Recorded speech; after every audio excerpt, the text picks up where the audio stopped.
Hi, everybody. This is Paul Hitchcock with the Asset Protection, Estate Planning, and Business Planning firm Barth Calderon. Welcome and thank you, SFAA, for having us. We're members of SFAA, so glad to be here again and really excited about this talk. I have two experts here, and you probably have seen them before. Certainly Steve Williams, who's done a lot of talks here, who was one of the founders and partners of Freed Williams, Grice, and Connor. And Grice Connor. Steve, welcome. Hello, Paul. David. Yeah, David is a partner with Barth Calderon and has been practicing for over 30 years. Both Steve and Dave are top speakers across the country. So we're talking about liability in its different forms here. Steve, you want to take it off? Sure. So I've got the slideshow here. Everyone can see this okay? I'm going to kind of speed through this. I'm going to spend probably about the next 20-25 minutes, then I'll hand it over to Dave. But I'm going to just talk about some, potential pitfalls, some areas for some potential liability for landlords in San Francisco and really throughout California these days. But this is a little outline. So you see, I got a bunch of stuff to cover. So I'm going to move a little quickly since we don't have a whole lot of time. But I'm going to talk about some of the potential liability that landlords face even before a tenancy begins. So, even at the very outset, the advertisement stage or the application stage, there's still some pitfalls and some potential liability that you may fall into. Then I'm going to talk, I wanted to hit these because since COVID, there have just been a bunch of new laws that the San Francisco Board of Supervisors has been busy passing, tightening things up for landlords and making things more difficult and creating more pitfalls. So I want to hit on several of these new laws that have recently gone into effect. And then I'll just talk briefly about property insurance, which I think will be a good segue into Dave's portion to talk about other areas or ways to protect your assets, maybe above and beyond property insurance or in addition to. So let's go ahead and get started. The first thing to be aware of is the fair housing laws that prohibit discrimination throughout the tenancy. Now, all of you are aware of this. When you have a tenancy, you don't discriminate against your tenant. You don't treat that tenant differently based on a particular characteristic than you might treat other tenants. In short, you cannot make statements or use notices or ads that indicate any preference, limitation, or discrimination based on a protected characteristic. And the protected characteristics throughout the years have grown exponentially. I think back when the initial federal fair housing laws were passed back in the, I want to say late 70s, early 80s, I can't remember exactly. I think there were 5 protected characteristics. As you'll see in a moment, that number has grown significantly. But the important part here that I want to make today is that these don't just apply during the tenancy, but even before the tenancy begins. So let's go to the next slide here. There we go. Okay, so again, right here, what do we have here? About 25 different characteristics. I'm not going to read them all off for you, but as you can see, it's grown significantly since the original 5. We've got all different kinds. These are, enumerated under federal laws, under state laws, and under local San Francisco laws. So we've got just about every, type of characteristic you can imagine. And this is not an exhaustive list. These are specifically identified characteristics, but there may be other characteristics that are also protected that are not included on the list. So the list seems to ever be expanding. The important thing is that you treat everyone, the same. Don't treat anyone differently based on a particular characteristic. Now, as I mentioned, this kicks in at the very initial stages. Even before the tenancy begins, at the advertising or rental stage. Again, in your advertising, be sure to avoid any preferences or limitations in your advertisement. For example, don't say, look, we don't accept Section 8. Because one of the many characteristics on the prior slide is a person's source of income. That is protected. You cannot discriminate against someone based on their source of income. And recently, within the last, I want to say 2 years, it was found under state law that Section 8 supplement to rent supplement is considered a source of income. So someone's participation in the Section 8 housing program is protected based on source of income. So you cannot reject them solely because they are a participant of Section 8, or else you will run the risk of running afoul of fair housing laws. Another example, so that's just one example. Another example, and this is an actual real life one that a client came to me on. They were getting sued because they simply placed an ad. My recollection was this was an owner who was renting a small studio. And when I say small, I mean it's really small, like 400 square feet small in that rare, even less than that, if I recall correctly. So it was a tiny, tiny studio. And I believe the owner actually lived in the building as well. And in his ad, he put perfect for a single tenant. Sounds benign enough and truthful enough and accurate. It is perfect for a single person because of its size. However, that advertisement arguably has the effect of deterring a couple from applying, or deterring a person with a child from applying.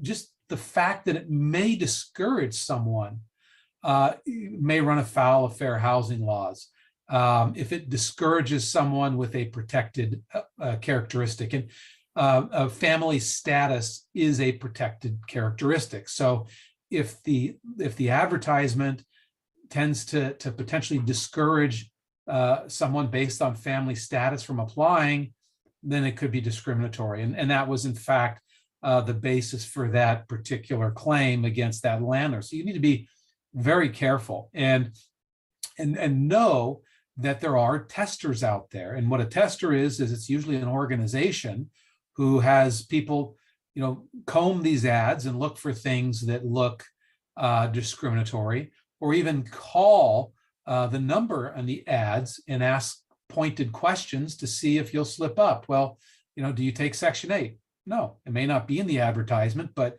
by you saying no on the phone to this tester, or to anyone really, then they've got you. They've got you for potentially violating the fair housing laws. So be very just general with your listings. Just stick to the size of the unit and the rent. Don't make any preferential or even any statement that may tend to lead to one person over another person, or one group of people over another group of people. And be aware that someone calling you may not actually be a potential tenant, but might be a tester. And this has been very wildly popular since Section 8 was found to be a protected source of income. That there is at least one particular attorney in San Francisco who is suing hundreds of landlords left and right. They have gotten enlisted the help of someone who's a Section 8 participant to go around and apply for housing and be denied, and then you get sued. So vetting prospective tenants, always be aware that someone with a disability is entitled to an accommodation for that disability, and that's no more evident in the service or emotional support animal context. So if you have a no pet policy and someone reaches out to you and says, well, I have an animal that helps me cope with my anxiety, will you allow that? And you don't want to say no, we don't allow pets, because that is a clue right there. The tenant or the prospective tenant has said that they have some sort of an impairment here, anxiety or depression, whatever it may be, post-traumatic stress syndrome, something like that. They have made an indication that they have some sort of impairment, and they've requested an animal that helps them cope with that. That is your clue. That is a request for a accommodation for that disability. So a request for an emotional support animal.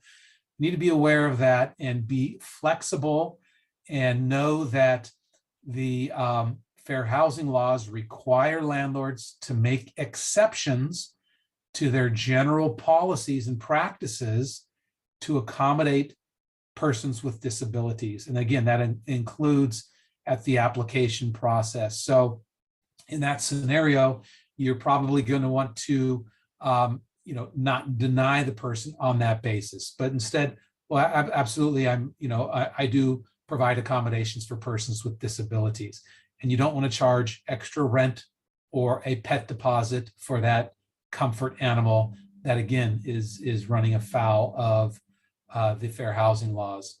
And medical marijuana is another example. We just had the marijuana celebration yesterday. Has been a very popular request for accommodation in the tenant community for quite some time, because marijuana is deemed useful for medicinal purposes. And if someone has a disability and says they have the need to use marijuana as an accommodation for that disability, then landlords are generally obligated to consider and even allow that if it is a reasonable accommodation for that disability. So those are just some examples of accommodations that may be needed for persons with disabilities. And you need to be cognizant and aware of that at the very beginning and throughout the tenancy. So a person could, after they have signed a tenancy agreement and maybe have been living there for years, turns out that maybe they have developed an impairment or a disability and have the need for medical marijuana use or an emotional or service animal. And just know this, I do get this a lot, landlords telling me, no, they're not disabled. I see them walk up and down the stairs fine. They're in their 30s or 20s and they're regularly outdoor running and they're active. That doesn't mean that they do not have a disability simply because you don't see it. You can still have physical disabilities and certainly mental disabilities that qualify. They're not visible to someone looking at that person. So keep that in mind. It's just not the appearance of a disability, and anyone could have a disability and you may not know it unless or until they tell you. So just have non-discriminatory policies and practices in place at your application stage, at your advertising stage, and at your landlord-tenant stage after you have signed a rental agreement with a tenant. So what are some of the potential liabilities? This is not an exhaustive list. These are just some of the things that you could be dinged for violating fair housing laws and not providing reasonable accommodations or discriminating against somebody. Fines, the tenant or applicant may be entitled to financial compensation. Punitive damages, meaning you could be punished in excess of the financial compensation. Cease and desist orders to stop engaging in those practices or conduct. Paying the other side's attorney's fees. If they had to file a lawsuit and that lawsuit cost hundreds of thousands of dollars in attorney's fees, the landlord could be on the hook if they're on the losing end of that battle. Treble damages under things like the rent ordinance, where damages, out-of-pocket damages that a tenant may incur are tripled by statute. So a tenant's out-of-pocket damages may be minimal. Maybe it's $10, $15, $20,000, but then you tack on the attorney's fees, you tack on fines, and you triple those damages. Suddenly, you've got a pretty big number. So those are just some of the potential damages that may result from violating fair housing laws. So I went through it pretty quickly. I do give talks on this particular topic that last an hour and a half to 2 hours long. So I did speed through this and mainly because I want to hand this off to Dave shortly, but I also want to hit on some other topics as well. This is a new law, okay? This, as we transition from the fair housing laws, this is a new law that went into effect in the middle of COVID. I think it was in June of 2020, if I remember correctly. guess what? There's no more leases for an intermediate length time that are permitted at the beginning of a tenancy. You need to have a minimum of a 1-year lease, in essence. What this law is based on is to encourage long-term occupancy by permanent residents in San Francisco. So I have clients who, maybe have a place close to a hospital, and they want to rent on a 6-month basis to traveling nurses, for instance. Or maybe you're close to a university, you want to rent on a 9-month, the school year basis. Right now, that's an intermediate length occupancy, which is between 30 days and 1 year. They're prohibited. You have to have a minimum of 1 year. That is new. Again, a lot of landlords may not be aware of this, but you are now. And be aware, and you need to start the tenancy with at least a 1-year term. All right. Some exceptions: approved short-term rentals, which are less than 30 days. Again, that requires approval and going through a bunch of hoops with planning. And there's also some approved intermediate length occupancy units. You can potentially have a unit designated for one of these, medium-term lengths. But again, you've got to go through planning. You've got to get it approved, and they have a limited number. So it's not a very easy process, but there is an avenue. But in general, these mid-length terms are no longer permitted. You need to have at least a 1-year term. No more corporate rentals. It used to be, and I had clients do this regularly, that they would rent to ABC Corporation. ABC Corporation would then, sublet to people. And they would rent rooms or whatever. And they would handle the rental and get some profit, and the landlord would be happy because they thought that they would have a corporate tenant that isn't subject to rent control. That isn't necessarily the case, but now the Board of Supervisors has shut that down. You can no longer you can no longer have a corporate rental. You can no longer rent for non-tenant use, which includes renting to a corporate entity or an LLC, call it whatever you want, some sort of an entity, or using the unit to house employees or licensees or independent contractors. There's an exception for resident managers, but in general, you're not supposed to house non-tenants anymore. So again, this is all part of a law that went into effect in the summer of 2020. So be aware of that if you have any plans to do some sort of corporate rental. This is a new written disclosure requirement that is required for online listings for a rental unit. They must include this following disclosure statement. It's just letting the tenant know that the unit will be subject to San Francisco's just cause ordinance. So, jot this down. I will be happy to make this slideshow available to you if you'd like. You can just follow up with Stephanie or SFAA or me directly, and we can get you a copy if you'd like. But this is the requirement now that needs to be included in your listing, your rental listing. So if you post it online, you need to include this sentence or this paragraph, this sentence here. I'm going through this pretty quickly. Let's see, we've got a few more minutes here. The tenant opportunity to cure. This is a new law that was just passed in March, I believe it was, maybe February, that was to go into effect partially in March and then the rest in April. What it does is it now requires a 10-day notice to cure for all tenant fault evictions, including non-payment of rent. So it went into effect for all the other fault evictions in the early part of March. It went into effect, and I'll explain that it's actually not in effect. It was intended to go into effect for non-payment of rent fault April 1st. So this new 10-day requirement is in addition to your typical 3-day notice to pay rent or quit, or 3-day notice to perform another covenant or quit, or in addition to your 3-day perform or quit.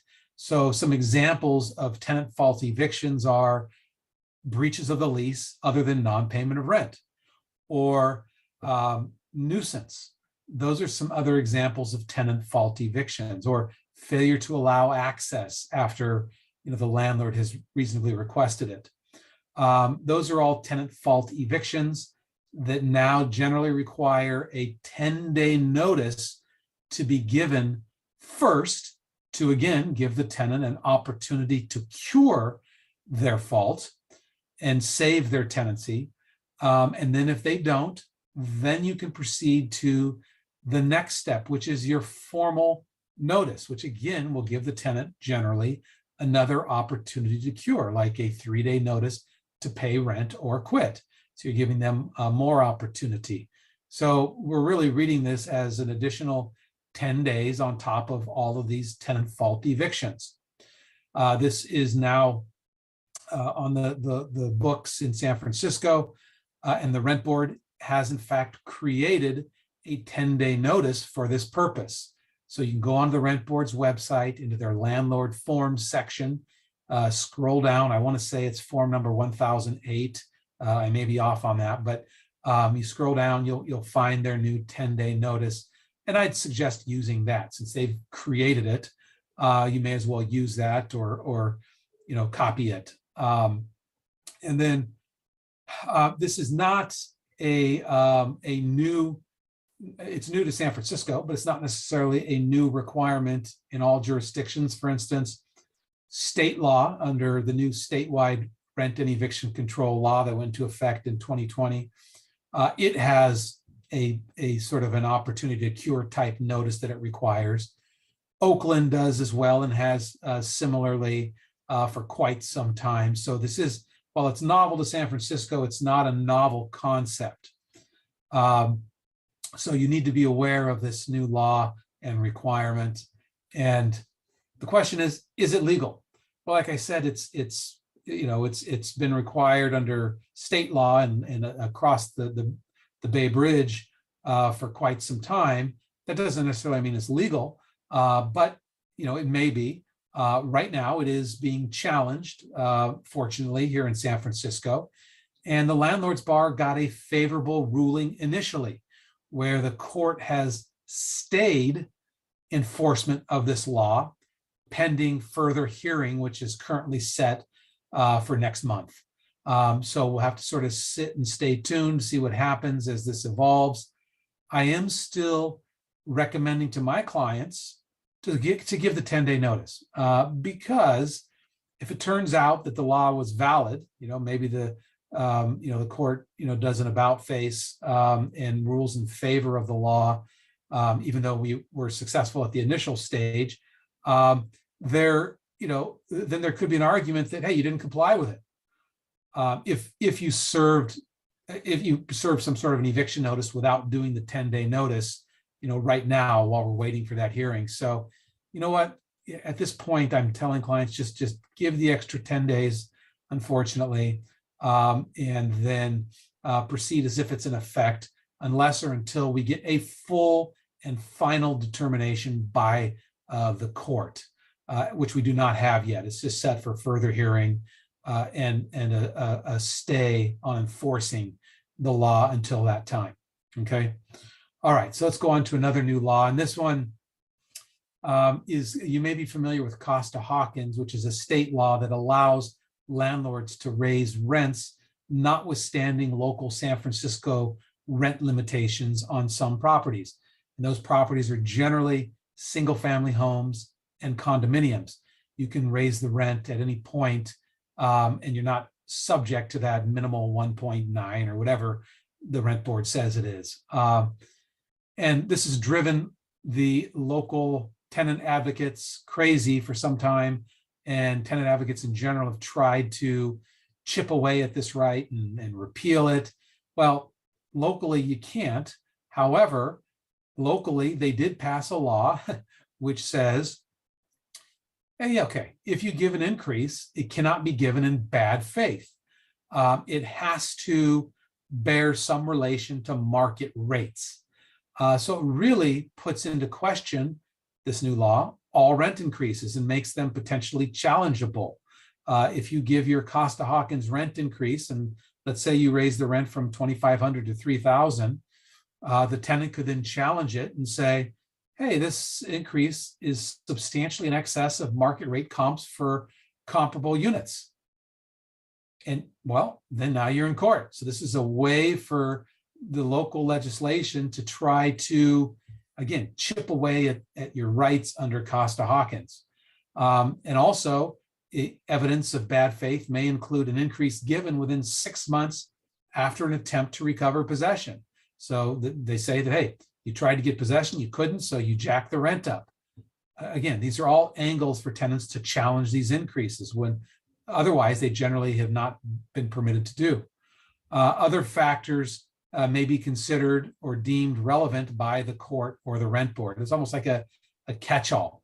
They could grab onto anything and say, this is a bad faith increase because you did this or that or this, or the tenant complained to you about the condition and you raised the rent.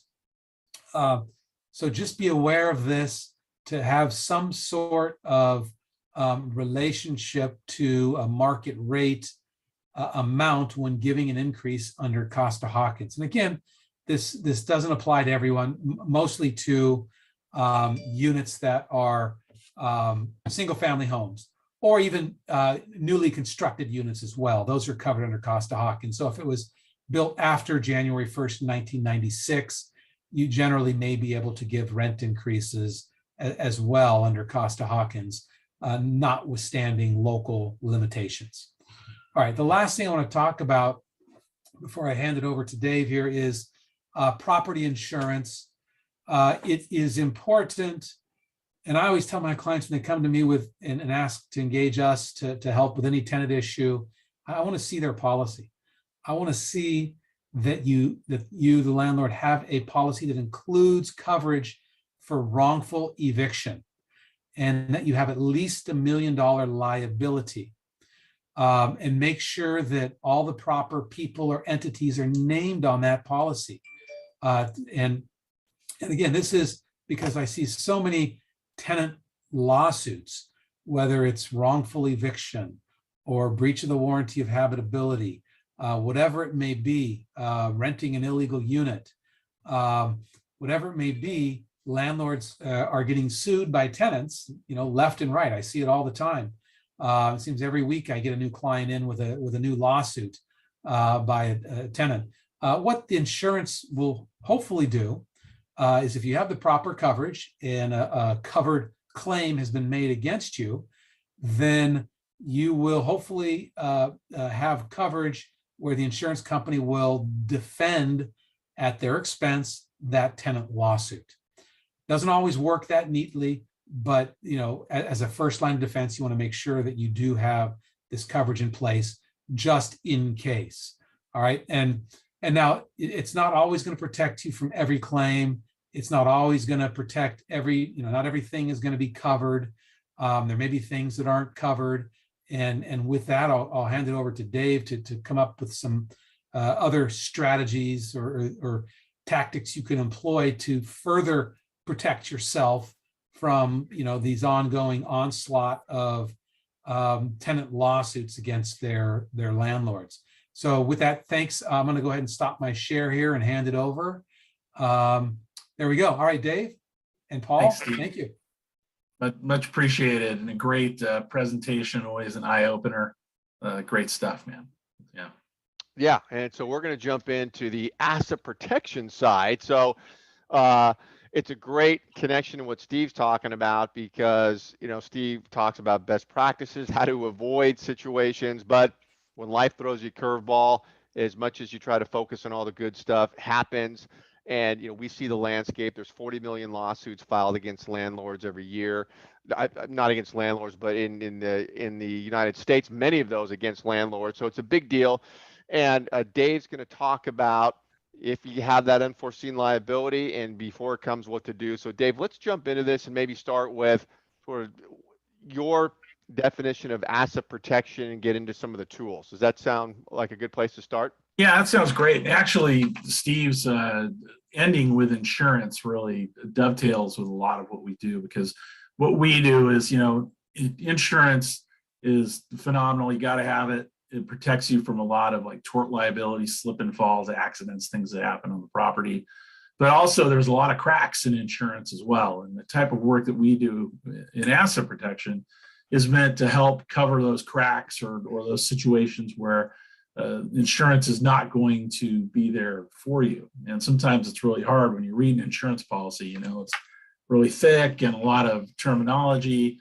It's written by lawyers. A lot of times, I think sometimes to kind of not necessarily be great for laymen to understand. But what we do in asset protection is we provide legal means, legal methods for holding and managing your property to protect it in case there is something that, say, insurance doesn't cover that you get sued for. Maybe like a fair housing thing or a discrimination case may not be covered by insurance, or some sort of mold claim or some sort of wrongful eviction kind of deal. What we do is we help people structure their property and the ownership of their property to be able to absorb and handle those lawsuits in the event that they turn into a judgment, and in the event that insurance isn't there to cover it, at the end of the day. Dave, I want to ask you a question here as we get into some of the nitty gritty of the tools and strategies. When somebody comes after you, there's liability, and you mentioned a mold claim. And Steve, we did a webinar with you a ways back talking about a very real life mold claim that was a huge liability dollar wise. But David, when someone's coming after you, what are they tearing apart everything and looking at what you have? I mean, how ugly can that get? What do they do? It can get real ugly, especially if the claim exceeds the level or the limits of the insurance policy that you have. Say you've got a $500,000, $1 million insurance claim. Maybe you're going to have a claim that exceeds the $1 million, the $500,000 or $1 million of coverage. Not to mention if it's a claim that has punitive damage attached to it or punitive damages. Punitive damages are never covered by insurance. So those are things to really, to worry about.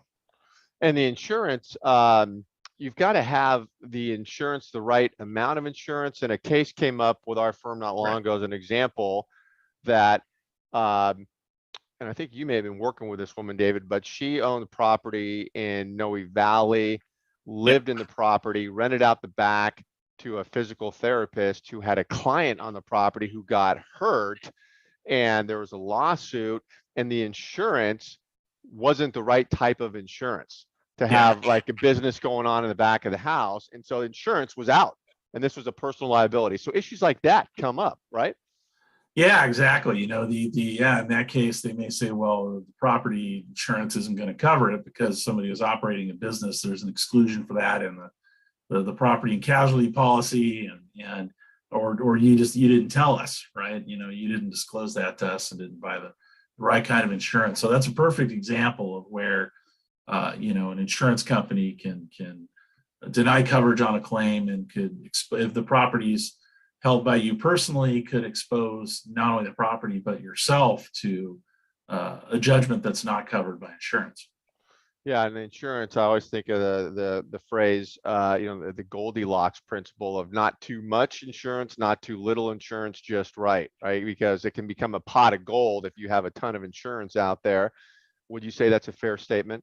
That's a very fair statement, and I think I think it makes sense at least annually, right? At least once a year, maybe you time it when you change the batteries in your smoke detector, or after the first of the year, pay an attorney an hour, be it someone like Steve or someone like us or whoever you use, to review your insurance policy with you and tell you exactly what's in there, what's not in there, what your potential exposure areas are, that sort of thing, and do an analysis for you in that regard.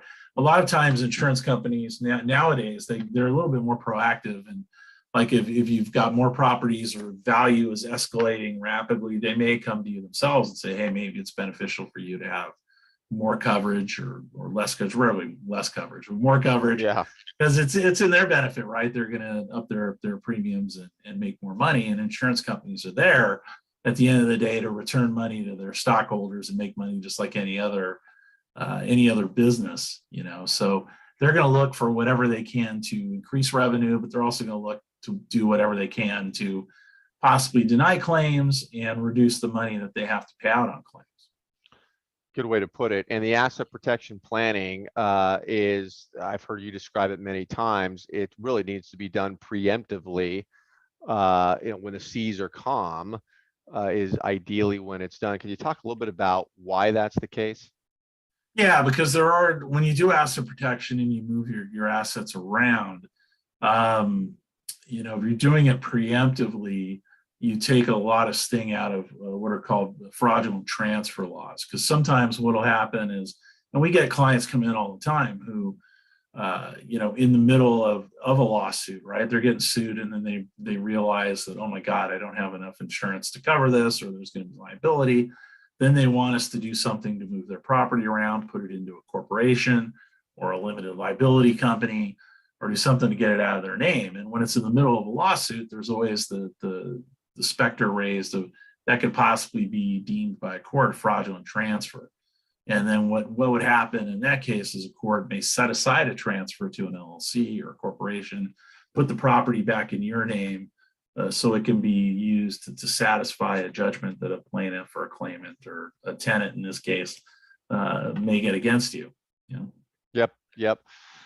So as we get into owning property and the legal structures for it and liability, maybe it's a good place to talk about the types of liability inside versus outside and how those are different, and then the damage they can cause, and we'll get into maybe some of the legal structures and some of the nuance there. Yeah, basically being a property owner, you've got, and if you're renting it out, short-term, long-term, whatever, you have two types of liability. You can have inside liability, which are liabilities that are generated by the operation of the property itself, by tenants, by people who are in there, the person in Noe Valley who had the guest house, who someone was running a business out of. Those are liabilities that are generated inside the property. They come up from within, right? And affect the property that's being held, and then affect you as the property owner. Outside liability, on the other hand, are liabilities that you have individually or as a person that may affect the property that you own. So it's stuff that you're bringing to the property as a property owner, as opposed to something that comes up from the operation of the business that's on a property. It could be a personal guarantee you signed. It could be if you own multiple properties. It could be something that happens on another property that may affect the operation of the other property that you own. That's not bunched together with that one. So things of that nature are common examples of that, or other liabilities that you have personally that a creditor may turn around and try to liquidate your property to satisfy. Yeah, that's a good way to put it, because most rental property owners seem to at least understand the idea of inside liability, because like tenant liability and things happening around the property, dog bites or whatever that is. What they don't think about is the outside liability, and oftentimes that it can be much more severe, and the property is looked at as an attractive asset. A recent example we saw for illustration purposes is a realtor in the Bay Area, real estate agent, sold a very expensive house, and there was some big issue with the wood flooring, and there was a lawsuit filed personally against the real estate agent, and her spouse owned a business, nothing to do with this transaction, but this attack, the lawsuit that filed, what was looking at everything they own, and it was looking at his business, and it became very, very scary. So you see that along the way. Yeah, definitely. And it's interesting. You can inside liability. Insurance covers a lot of stuff that you'd think of in terms of inside liability, right, from an operation of the business. But outside liability, insurance doesn't cover a lot of that stuff, at least for that particular property, right? So, definitely they're both worrisome, and both things that you have to prepare for. And like I said, like you said, Paul, the inside liability is stuff that you think about. That's fairly straightforward to plan around and that sort of thing. But it's the outside liability where sometimes you get it, you figure that they're the unanticipated things a lot of times that may put your other properties at risk. Car accidents, things like that. They're just unforeseen stuff. Your life throws you curveball. You don't see it. So for the property, David, so when someone's a rental property owner, first of all, as we get into, let's talk about limited liability companies, but just make the point about this misnomer that exists a lot out there, that your living trust, if you own your property in your trust, somehow you're protected. So talk about that, and let's get into what you really should be doing. Yeah, a living trust doesn't provide any asset protection whatsoever. A living trust is really the purpose of a trust is to distribute your assets when you die, when something happens to you. It goes to the beneficiaries. If you have a living trust and you have all of your assets inside the trust, it goes to beneficiaries. But there's no asset protection benefit there because it's revocable.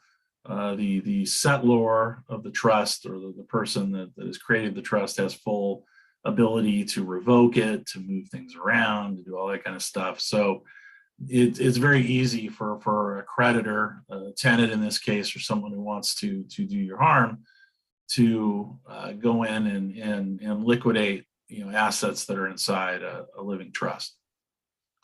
Okay, so so then if it's not a trust, certainly not your own name, there's no asset protection there. Let's get into limited liability companies. What does that look like? Because I know there are a lot of important choices that go into that scenario. Let's talk about, I guess, two things, right? Like a corporation, for example, versus a limited liability company. Because a lot of people immediately they think, well, I got to be incorporated, or all people on this call may have a corporation set up that owns their property, administers their property for them. And there's definitely distinctions between the corporate structure and the limited liability structure especially in terms of inside and outside asset protection, right? So, where I'm going to I'll give you a sneak peek and a little foreshadowing. In our business, the limited liability corporation structure, we think is much better at protecting assets than, say, a corporation. But a corporation and a limited liability company both provide protection against inside liabilities, right? Things that happen on the Around property. the property. Yeah. But a corporation does not provide outside liability protection, and a limited liability company does, right? So we much prefer our clients to have property held, if they're going to hold it in another entity, in a limited liability company, be it one property in a limited liability company or multiple properties in a limited liability company, but do something to take it out of your name personally, number one. And it's much more preferable than a corporation, because in a corporation, a case with outside liability, say, like you said, you get into a car accident, Paul, and it's really bad and it exceeds the limits of your liability insurance. Your property is held in a corporation. The plaintiff, the person who's suing you, can turn around, if they get a judgment in excess of your insurance policy, they can, take the asset, take the shares of your corporation that holds the property, and they can liquidate those. They can they can take charge of those, gain full control over the corporation, liquidate the property that's in the corporation in order to satisfy a judgment. With a limited liability company, they can't do that. They can only get what's called a charging order. A charging order is basically like a lien on ownership distributions from the limited liability company to the owner of the limited liability company. I guess akin to a dividend in a corporation, but they can only lien those up. So if there's no distributions made, then they're not going to be able to number one, get any money to satisfy the judgment, and then number two, they can't, with just the charging order, they can't exercise dominion or ownership or control over the asset that the limited liability company holds, which in this case would be the property, right? Yeah. So you still own the property, you still manage the property. Whereas with an S corporation in that scenario, or some other form of corporate entity, or even a partnership or what have you, they could possibly go in and liquidate the property. Yeah, so that's an important distinction. And I want to say too that nobody ever thinks this stuff is going to happen to them. It's one of our biggest challenges as a firm, as people are listening out there, is, oh, that's somebody else. It's never going to happen to me. Human nature, we all think that way until it does happen. And that's why asset protection is a preemptive thing. But when you made that distinction about, the LLC versus a corporation, I've heard you talk about that a lot, and people don't think that way, but just because it's not a publicly traded company, it's not Tesla, it's not Coca-Cola, you still own stock in a corporation, and creditors love stock. It's low-hanging fruit for a creditor. They just, like you said, grab it. And that is an important distinction from the LLC, where it is not, a stock that you're holding that can be just grabbed by a creditor. Yeah, and and also with an LLC, it's easy to maintain. You can draft an operating agreement that has all sorts of different rules, or run it how you want. But you don't have to do a lot of the quote unquote corporate formalities with an LLC, like minutes and that sort of thing. You have shareholders meetings and what have you. So, with a corporation also too, that's one of those things where they try to pierce the corporate veil to get through the corporate block to the actual owners of the corporation. One of the things to argue is that you haven't observed formalities, which is keeping minutes, having meetings, that sort of thing. With a limited liability company, you don't have to do that. You can if you want, because you have an operating agreement in a corporation as opposed to an operating agreement in a limited liability company as opposed to bylaws in a corporation. So you can tailor the operating agreement to meet your needs and do what you want. Yeah, but it's a much easier structure to maintain than a corporation. Yeah, and I want to talk about the components of the limited liability company and the decisions you have to make, because we all know it is easy enough to go and create your own LLC. You go to LegalZoom or Tom, Dick, Harry, and Jane today. Everywhere will tell you, I'll create it for you, for $50.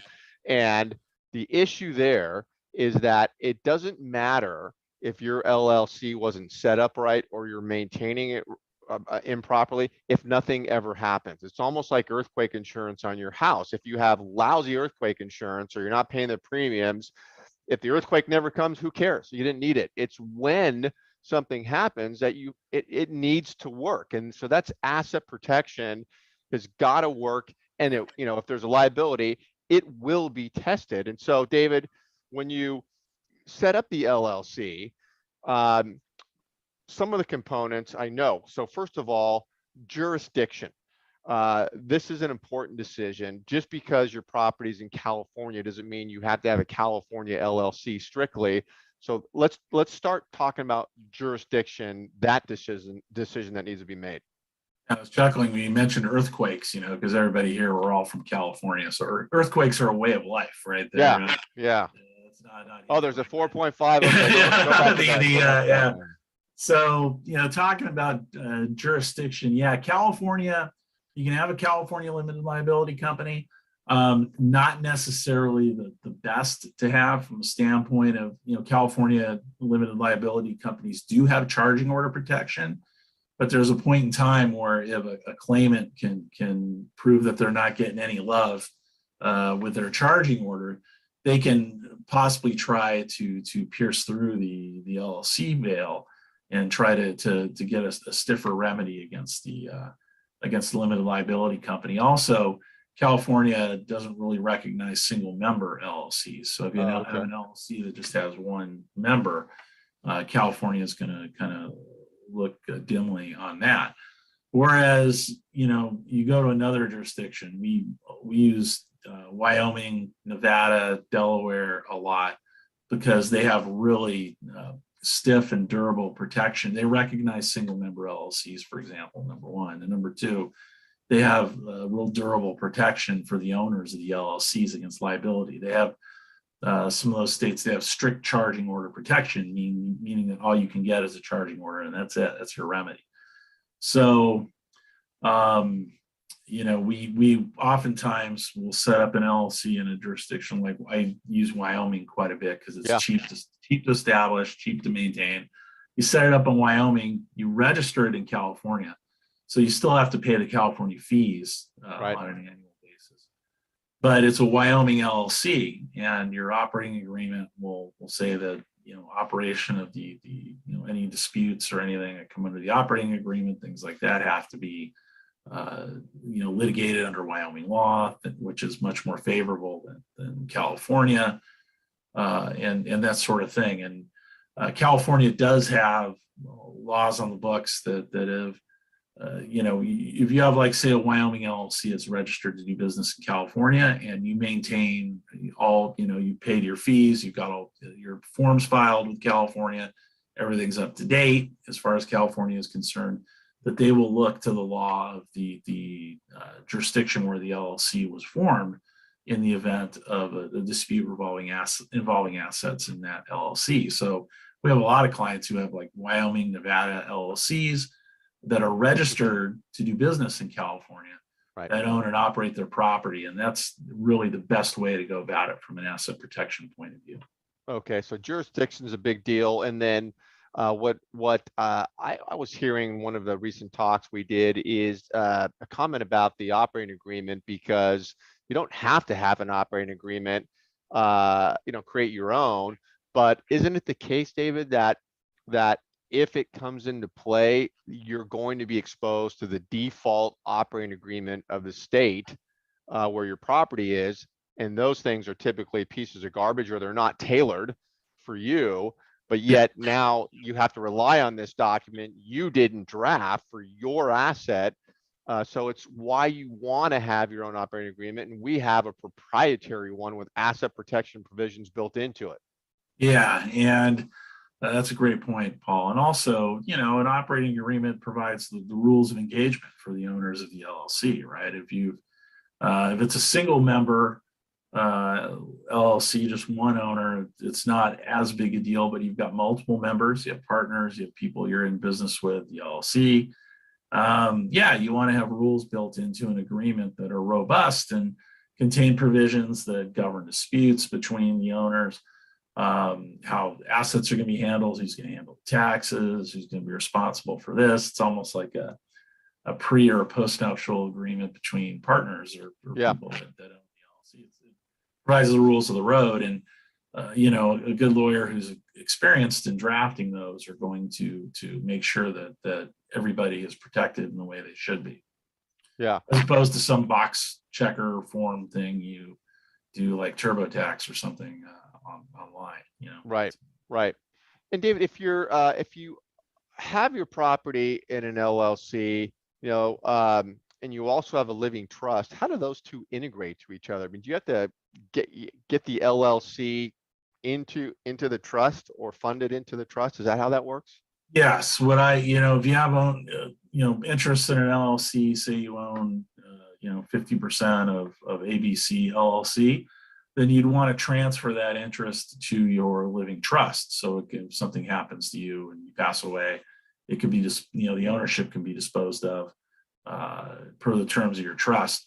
You can also possibly do a buy-sell situation with a partner where you keep it out of the estate plan to a certain extent, and allow you to, if something happens to you, to sell the business so you can create liquidity for your heirs in that event as well. So they get money. Your partner gets ownership, they get money, and they're taken care of, because a lot of times your heirs may not want to manage a real property situation or something along those lines.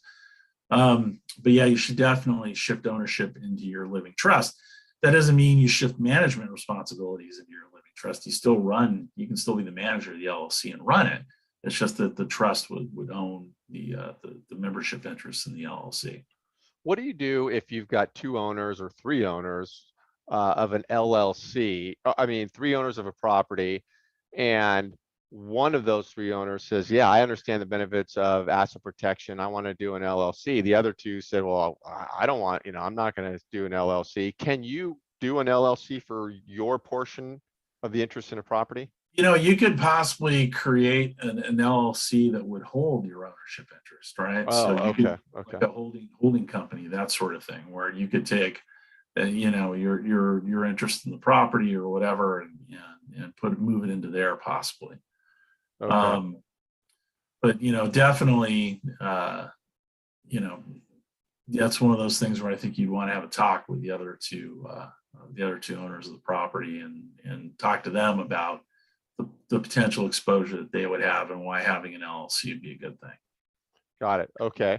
And last question I'll ask you about is when it comes to LLC, it's just maintaining it, because obviously we're in the business, we see the lawsuits, we're involved with clients who are getting sued, so we're on the front lines. And one of the issues that comes up a lot with clients is when their LLC gets tested, if they didn't maintain it properly, then it falls apart. And so, you set it up, you choose the right jurisdiction, the operating agreement, you've got single member or multi-member, all that's done.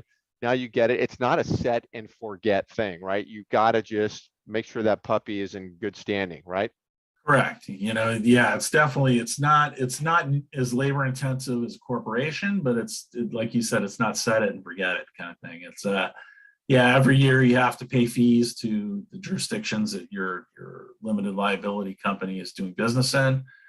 Say if it's a Wyoming LLC registered in California, you have to pay the annual fee in Wyoming, as well as the annual fee in California. Make sure that's all taken care of, because you want to stay in compliance. If you don't pay that, the LLC will fall out of compliance, and you lose automatically a lot of the rights and protections that you have by even having the LLC in the first place. In order to defend yourself in court, the entity has to be properly up to speed and up to date in whatever jurisdiction it's being sued in. So. Okay. All right. Excellent. And very good information. Gentlemen, are we taking questions here at the end? Steve, you want to do that? David, you want to take some questions? Yeah, I could do If that. there are any. And I think what Steve said earlier about the insurance stuff, like if you move your property into an LLC or corporation or whatever, you need to make sure that your insurance covers that, and then it has all the proper property owners and all that kind of stuff as well. So like I said, it's not like Paul said, not necessarily set it and forget it. Plus you got to have separate bank accounts, things of that nature, to make sure that the entity is standing on its own 2 feet. Okay. Now I wanted to share my screen. Steve, I don't know if you're the host. Can you allow me sharing capability? I wanted to show a quick slide. Or maybe that's Stephanie, if she's there's got to do that. Yes, let me see if I just can. did, Paul. Oh, you just did. Okay. All right. I want to share this slide. So whenever we make this presentation, we always, people tend to have questions, and if sometimes they don't want to ask them on the webinar. Maybe they have a liability going on. They're trying to understand their own personal situation, but feel free to fire questions off now in chat. But if you want to get one-on-one with us and with David one-on-one for a complimentary session, we take a look at what you got. Doesn't matter if it's small, medium, or large issue going on, one property, multiple properties. We'll take a look at it and we'll give you our input on the estate and asset protection planning side, and our observations and recommendations on how you can get organized and updated. You have that. We love giving back to the community for people who take time to watch our events. We know everybody's busy, so this is what we love doing. And so if you text Guard Assets to that phone number, you'll get access to a calendar where you can find a time that works for you to get on a phone call. So write that down or take a photo of that. Everybody's got their cell phones these days, but that's how you get in contact one-on-one with David. Happy to give you input. And I'll stop sharing that. There was one question in the chat, I think maybe more Steve appropriate than me, I guess. Yeah, I saw that. I'm happy to stay on and answer some questions. Stephanie, just let us know if we're up against it with time. So, It'll keep going, don't worry. okay. I believe that question had to do with the intermediate length occupancy laws. Let me take a look at it here. Oh, there's actually a few of them. Let me first get to the intermediate term rentals. How do you get approved for that? Well, first of all, if your building is subject to San Francisco rent control, you're probably not going to qualify because that's one of the exceptions for getting approved. Now, let's say it is a newer building, for instance, and you are, predominantly have non-rent controlled units, then there are tiers. If it's between 4 and 9 units, you can only get approved up to 25%. So, 1 unit in a 4-unit building or 2 units in an 8-unit building, for instance, could be approved. If it's 10 or greater units, then I believe it's up to 20% of the units can be approved for an intermediate length term. All this, again, is subject to getting approved by the planning department. And there are a limited number of units that are available to be approved in San Francisco. I want to say it's a mere 100 to 200 units. So, 1, you have to first even qualify, and 2, then you have to apply for that. 3, you're limited to the number of units in the building. And then 4, you're limited to the number of units available throughout the entire city. So I would not bank on qualifying, but instead just going through the application process. And it sounds like it's almost going to be like a lottery. So in short, just expect that most units are going to be subject to the 1-year minimum initial term requirement for tenancies, for the initial rental agreement. Let's see. So also discuss the exemption for renting to resident managers. So generally, when you have a building that is of a certain size, which is a larger building, we're not talking about, 10 or fewer, I think it's 14 or 15 units or more, you can have a resident manager. In fact, you are required to have a resident manager on site for that particular building. And that resident manager can have an office, or they can actually be to actually live there and manage the building. So in that particular circumstance, that person may receive compensation for their management duties. And that's one of the exceptions to the sort of a non-tenant use restrictions that were just passed. So I believe that covers those 2 questions. Let's see. And I'm not sure, there's a question, would this also apply to parts of a house rented by a lodger? I'm not sure. That's a follow-on from Dorian to the question that you answered right before that. So for intermediate length term, there may be an exception to the intermediate length if you are living in the unit. I'm not 100% sure on that. I just don't know the answer offhand. But there are very few exceptions to that 1-year term requirement. Got it. David, there's a question there. Would a transfer of a property from a living trust to an LLC trigger reassessment for property tax purposes?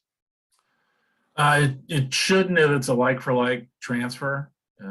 You should be fine. Obviously, we need to take a look at both, a little bit more in depth. Yeah, and like to like, meaning if a husband and wife own it, Personally, yeah. 100% in the living trust, and they transfer it to the LLC and they still own it 100%, you're fine. But if you go 100%, all of a sudden you bring in 2 other owners and now it's 25, then that could be an issue. Yes. Okay. Yes. All right. Yeah, and we see that a lot, and we do these all the time. So it typically is never a problem if you have a very junior banker who's gets freaky about LLCs, but you explain to them what's going on and banks get it.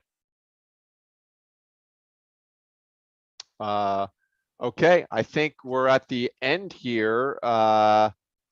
Again, thank you, Steve. Thank you, David. Stephanie, thank you very much for hosting us.